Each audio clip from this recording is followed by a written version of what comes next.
Nossa. Amor, você já viu esse vídeo aqui? Você literalmente luta com seu filho de 10 meses para ele dormir? Ele é até engraçado no TikTok, né? Mas na vida real, você tendo passado por isso, como a gente passou, é muito doído. Mas você que entende bem inglês, podia falar mais do que ele vai falando ali para a criança, porque ele não é só divertido, ele teve milhões de curtidas, porque esse pai parece muito empático ao mesmo tempo com a criança, que ele tá brincando ali de lutar, mas isso também não vai fazer com que a criança durma, né? Estava conversando sobre esse vídeo, né? Que ele é ao mesmo tempo um sujeito muito alegre, muito bem-humorado.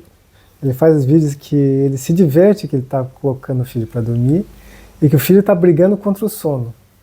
Só que é uma conversa um pouco truncada, porque ao mesmo tempo que ele põe a criança para dormir, ele fica pilhando o filho para ele não dormir. Além disso, ele faz isso de uma forma um pouquinho agressiva. Então, quando ele fala com ele de uma forma agressiva que ele tem que dormir, o filho responde também de forma agressiva.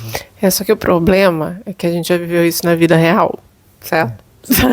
E ali ele faz tudo isso muito brincando e ele é muito doce, mas quando isso aconteceu com a gente fazia rotina, a gente sabia tudo que tinha que ser feito, né? Não foi uma coisa assim, ai, eu não sei nada sobre fazer um bebê dormir, né? E isso acontecia com a gente, de lutar para a criança dormir, né?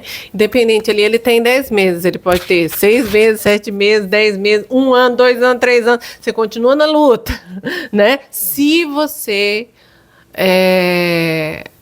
não ir atrás, né? Não buscar auxílio e não perceber, principalmente, ficar consciente do que está acontecendo. Né? Porque o que eu vejo que muitas mães estão com dificuldade de fazer seus filhos dormirem, eu tive essa dificuldade no meu primeiro e no meu segundo filho, né? Na minha primeira filha e no meu segundo filho. Mas no terceiro, não é milagre. Mas desde a maternidade, ele conseguiu dormir a noite toda. A gente pode ter uma maternidade mais leve, né?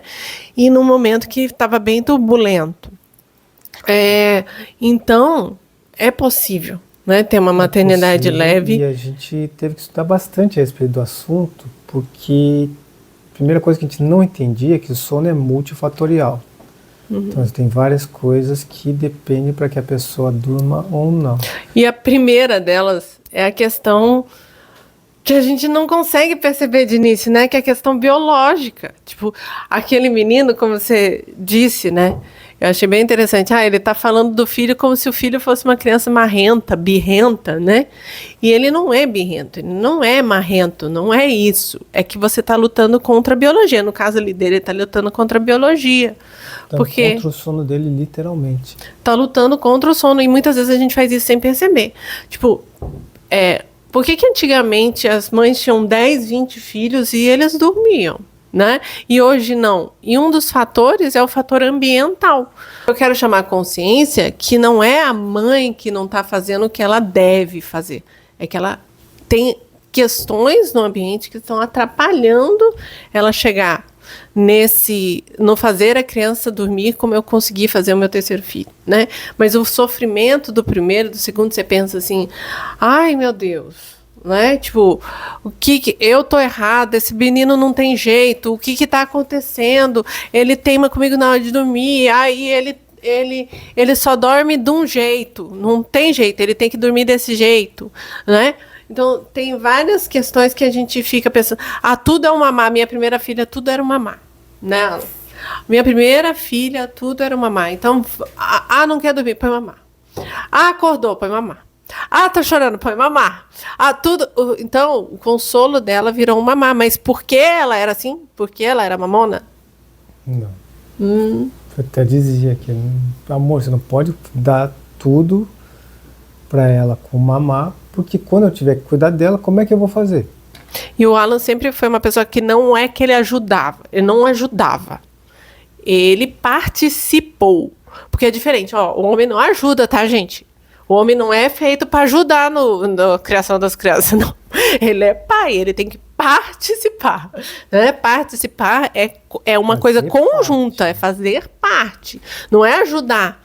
Vou ajudar aqui, vou fazer companhia aqui. Às vezes companhia é participar, mas Porque, por exemplo, na hora que eu estava no parto, na dor do parto, ele estava ali e eu não podia fazer muita coisa, né? Eu só ficava ali, tava me abanando nela. Muito calor. Maria nasceu em janeiro. Um calor nela. Falava assim, abana! Muito romântico, né? Aquela cena, abana ela. E ele me abanando. Então, assim, às vezes a única coisa que ele vai poder fazer é abanar e você tá morrendo de dor. E tudo bem, né? Ele não vai poder dar de mamar. E tudo bem, né? E até esse ponto dele, né? Como que tudo você dá mamar? Não, a criança agora vai tudo é mamar. Ele tinha razão, mas eu queria resolver aquilo de imediato. A gente às vezes quer resolver as coisas no momento. Você quer que a criança pare de chorar naquele segundo. Você quer que tudo aconteça naquele minuto. Ah, não, é livre demanda. Depois, com o meu terceiro filho, não fiz livre demanda, nem com o segundo, não fiz livre demanda. Me desculpem, as livre demandeiras, nada contra vocês. Com a minha primeira filha eu fiz, mas para mim não foi o que me ajudou. Pelo contrário, eu acho que atrapalhou muitas coisas no desenvolvimento dela. E não que eu acho que a criança tem que passar fome. Muito pelo contrário. Né? Mas eu segui a linha depois de dar mamar a cada 3 horas e isso para mim, né? Para mim foi a melhor coisa que eu fiz, né? Com o Emanuel e com o Miguel. O Miguel foi o segundo, o Emanuel o terceiro. A cada 3 horas eu dava mamar, né?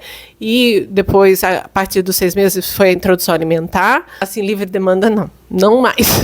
Aquele negócio de cama compartilhada com Maria não foi bom, né? Apesar da Maria, desde muito pequenininha, a gente punha ela no berço, mas muito eu punha ela na cama, né?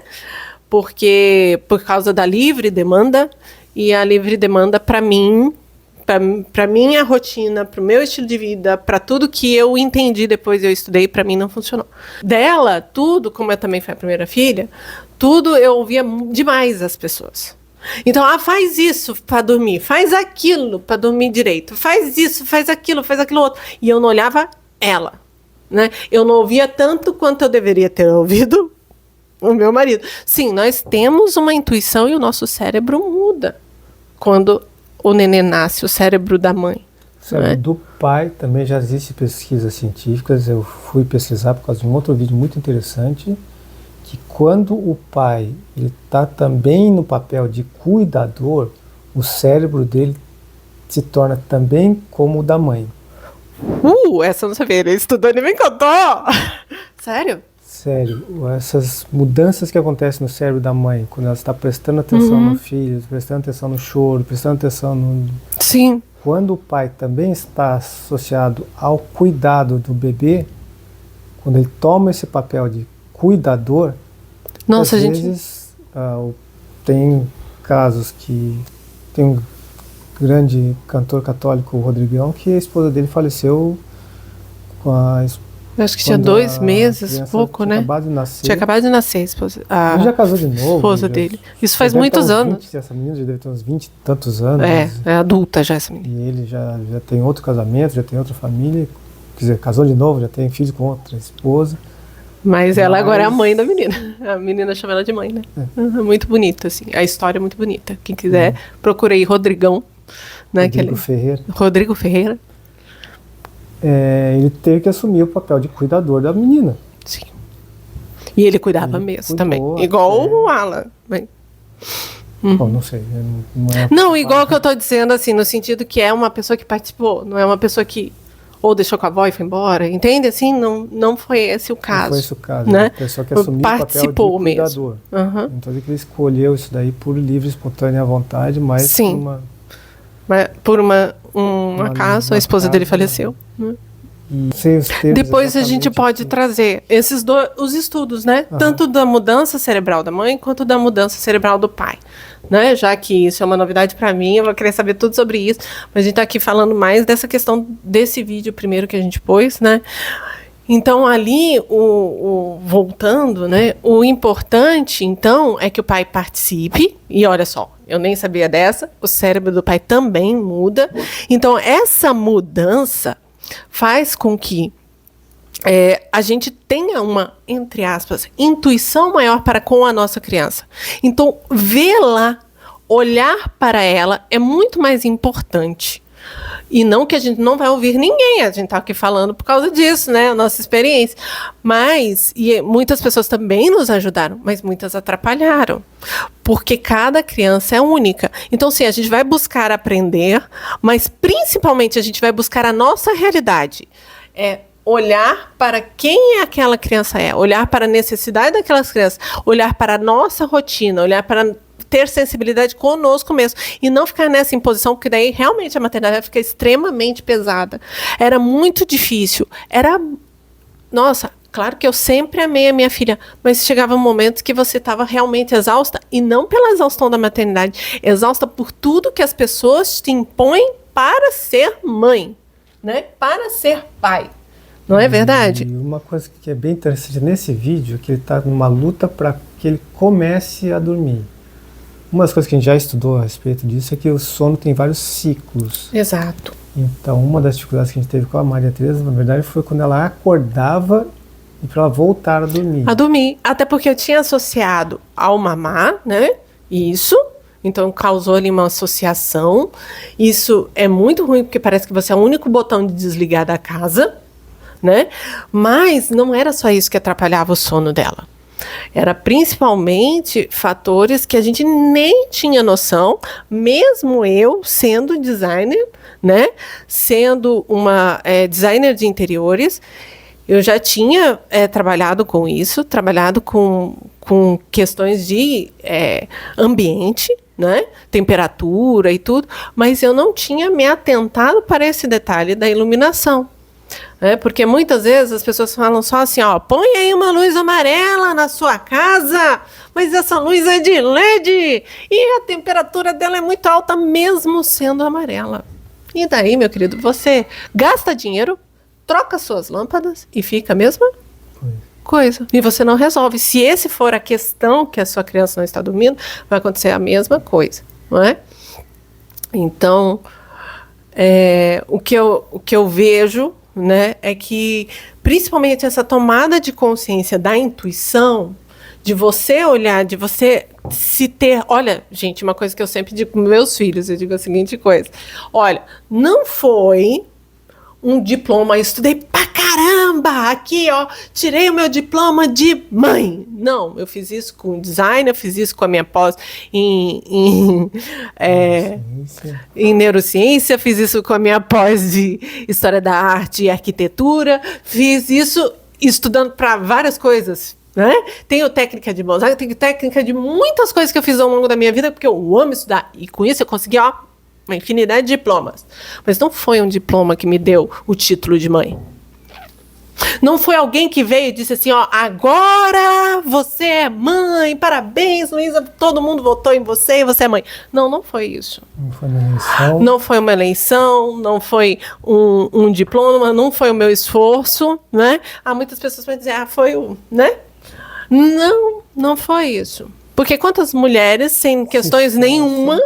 Se esforça, e eu fiquei 7 anos tentando engravidar e não engravidar. Davi não tinha nada, né? Então, não é isso. Foi Deus que me deu o título de mãe, né? Foi Deus que disse, né? E como está lá escrito no Salmo, você foi feito no ventre da sua mãe, né? De modo maravilhoso, né? Isso é de forma como se fosse um milagre, né? Uma maravilha, é um milagre, né? Porque a gente não usa hoje a palavra maravilhoso como era usada antigamente, né? Então, a autoridade que eu tenho como mãe não foi me dada por alguém, mas foi me dada por aquele que me criou, não é? E que me fez para isso naquele momento e me moldou para isso e transformou até meu cérebro para isso, porque eu não tenho essa capacidade de me moldar, né? Então é isso. Então, eu acho que essa consciência de que a gente tem que olhar o nosso filho, porque o meu segundo filho foi outra questão. Era ambiental. Também era ambiental a questão, né? E só era que uma questão diferente do ambiente, que a gente ainda vai tocar. Mas não foi não foi falta de rotina, não foi associação nenhuma, não. Foi realmente ambiental. Por causa do ambiente, né? Coisas que tem no seu ambiente, no ambiente da sua criança, você tem que estar atento. Não é como aquele pai ali, você vê o ambiente dele, as paredes cinza, né? Isso transmite uma coisa para a criança. Os quadros vermelhos ali, né? Com umas expressões, né? Algumas tristes, muito sentimentais. Então, isso passa para a criança diversas questões psicológicas. E olha, isso é diário, isso faz uma coisa no seu inconsciente, né? Você está passando todo dia aquela mensagem. É uma mensagem que está ali sendo passada diariamente, sem palavras. Tanto para o pai quanto para a criança. Então, a reação do pai, que é ao mesmo tempo brincalhona, mas a forma agressiva como que ele põe o filho para dormir, como o filho reage de maneira agressiva, também está um pouquinho ali retratada naquele ambiente. Exato. Ali ele não está pondo o filho para dormir no berço, né, no local dele, no quarto dele, seja uma caminha montessoriana, ou seja o berço, ou seja o lugar dele. Está pondo na cama, que aparentemente ele parece a cama de casal do casal, não é? Mesmo sendo de dia, ele parece ser uma soneca do dia, mas mesmo sendo de dia, aquele lugar teria que estar um pouco mais aconchegante na iluminação, e a janela está totalmente aberta, a cortina, não dá para ver que cortina que tem, ou se tem cortina, dá para ver um varão, então provavelmente tem cortina, mas ela está aberta, né? Totalmente aberta, então não tem a gente percebe ali, essa falta de aconchego, isso vai fazer com que a criança demore mais tempo para dormir, todos esses fatores que a gente foi passando aqui, né? Tanto cores, o tipo do desenho que tem no quarto, a iluminação que tem no quarto, também as luzes estão acesas, né? A forma como ele está pondo para dormir, né? Ali, que ele está fazendo uma coisa engraçada, mas isso infelizmente vai trazer dificuldade para a criança dormir, né? O pensamento dele. Não estamos falando mal da pessoa. Não é só falar mal dele. Não estamos julgando, porque a gente também passou isso. Por exemplo, a Maria Teresa para dormir e ficava pulando com ela, brincando com ela e cantando musiquinha que ela gosta e ela ficava pilhada na hora de dormir. Isso não é a menor maneira de pôr uma criança para dormir. Se a gente dá um pico de energia nela na hora de descansar, a gente está dando uma comunicação equivocada. Não, se a gente quer que você comece a diminuir o seu ritmo de dormir, você tem que contar a história, não ficar pulando com ela cantando musiquinha. É uma questão confusa, né? É assim, porque é como se você estivesse dizendo ao mesmo tempo, né? Durma e não durma. Você fala assim para essa criança, vai dormir. Daqui a pouco você fala, não, levante. Imagine, que confusão, né? Se alguém falar assim para você, ó, agora você lava a louça. Não, agora você faz comida. Não, agora... Então, ao mesmo tempo. É como né? se você estivesse fazendo uma brincadeira contraditória. É. Põe a pessoa de pé e fala, vamos dormir. E pega a pessoa, põe de pé, vamos dormir. Pega a pessoa, põe de pé, vamos dormir. Uhum. Então você está dizendo para fazer uma coisa e está fazendo com que ela faça outra coisa diferente, que é contrário daquilo que você quer que ela faça. Até, Alan, você falou assim que a gente... você usou a Maria como se a gente brincasse com ela na hora de dormir. A gente nunca fez isso, porque a gente sempre tentou fazer rotina. Banho, relaxar e cama, né? Uma massagem, cama. Mas isso não funcionava. Não funcionava não porque estava errada a rotina, né? Não por isso. Porque a gente nunca fez isso. Isso aí que você falou. Às vezes eu fazia com que ela não dormisse até, por exemplo, 6 horas da tarde, quando ela queria tirar a soneca no fim da tarde. Daí sim, a gente pilhava um pouco ela. Mas por quê? Porque as outras sonecas já foram erradas. E por quê? Por causa do ambiente e por causa da associação do mamá que eu tinha feito. Né? E não por causa da rotina. Né? Porque a gente não pilhava ela assim, eu não lembro, pelo menos. Só se teve algum dia que você pilhou ela, eu não lembro. Mas pode acontecer. Eu não quero falar a respeito de detalhes que foi. A questão da Maria era muito mais complexa, não foi só um fator. Sim, porque foram vários fatores. Ela dormia, começava com sono leve, e daí no sono, para a passagem para o sono profundo... cada ciclo. Por outras porque a gente nem sabia que existiam ciclos de sono. Existem ciclos de sono, existem mudanças de fases de sono, né? Que acontecem. O corpo tem várias ações no corpo. Um deles é o fator de crescimento. Para que uma criança cresça, ela tem que estar num estágio profundo de sono, um dos estágios profundos de sono, senão ela não cresce, não se desenvolve. Uhum. Então essas mudanças de estágios podem causar microdespertares. E causam. Natural, é natural. E é natural. E quando ela acordava entre um ciclo e outro, ela tinha bastante dificuldade para voltar a dormir. Então a gente não queria que ela dormisse fora dos horários para ter esse sono profundo mais Então essa era a questão, da nossa rotina de sono ser toda preparada e criar ela para não dormir. E outra coisa, eu tinha uma crença que veio da minha mãe. Criança não se acorda. A Maria, eu tinha que acordar.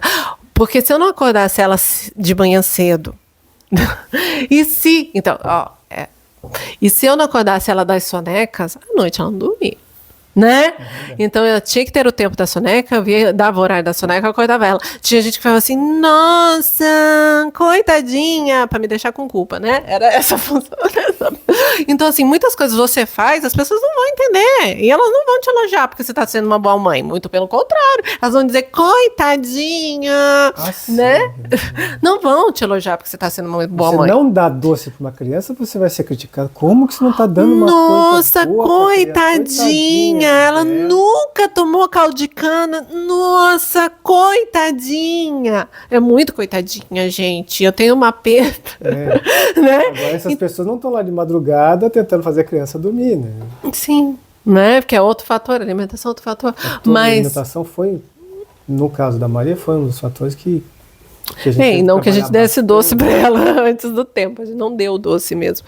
Mas o que a gente vê, assim, é que, então, os fatores são vários, né? E que você observar e que as pessoas vão te criticar porque você está fazendo a coisa certa, mas é aí que tá. Eu acho que a culpa meio que acaba nesse ponto. Eu entendi duas coisas e demorou anos para eu entender isso. A Maria já está com 10 anos, tá? Vai fazer 10 anos, tá com 9. Então, duas coisas eu entendi. Primeira coisa sobre ser mãe, tá? Você vai ver o que melhor você sabe, você vai fazer o seu melhor. Ponto.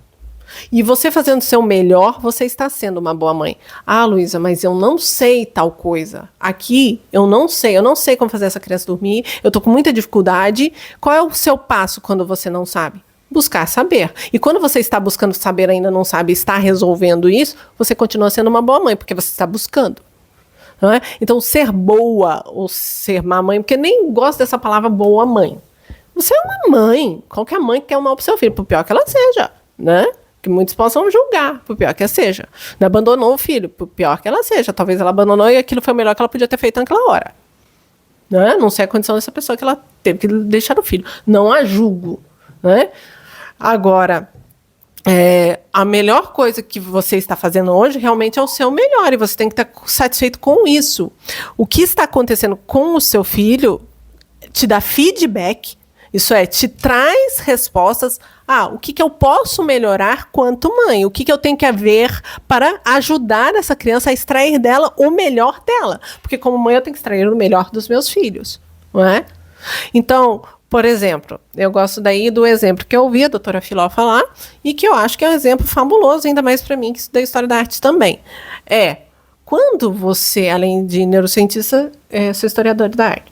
Então, quando Michelangelo, por exemplo, ia tirar lá, o Davi de Michelangelo, um cavalo, né, de dentro de uma pedra que ele esculpiu um mármore enorme, quase o tamanho dessa sala, que ele pegava aquele mármore enorme, ele ia lá, escolhia o mármore, pegava o mármore e falava, vou tirar tudo que não é cavalo aqui.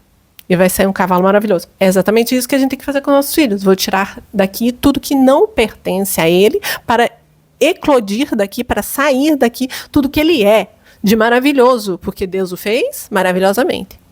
Então, ele não é, nervoso demais, meu filho é nervoso demais, meu filho é irritado demais, meu filho é isso demais. Não. Seu filho foi feito maravilhosamente dentro do seu ventre. Quem que disse isso? Antes de qualquer pessoa ter uma opinião, um diagnóstico, qualquer coisa sobre seu filho, Deus tinha uma palavra para o seu filho, que foi ele que o fez, e ele foi um pensamento de Deus antes de qualquer coisa. E esse pensamento foi tão bom que ele quis criá-lo. Então, ele foi feito maravilhosamente dentro do seu ventre, né? Se você é mãe, dentro do ventre, você foi feito maravilhosamente dentro do ventre da sua mãe. E é uma maravilha de Deus. Então, temos que tirar dali toda a maravilha, né? Retirando aquilo, né? Colocando para fora, arrancando aquilo que não faz parte do que ele é. Maravilha. Então, se ele está, né? Controle. Isso também é uma coisa que eu demorei 2 filhos, no terceiro, então eu estou começando a aprender agora. que não é uma questão de você fazer com que... você não é o Michelangelo que vai tirar os pedaços lá até... Não é questão de controle. Ah, não é questão de controle. Você vai fazer a sua parte.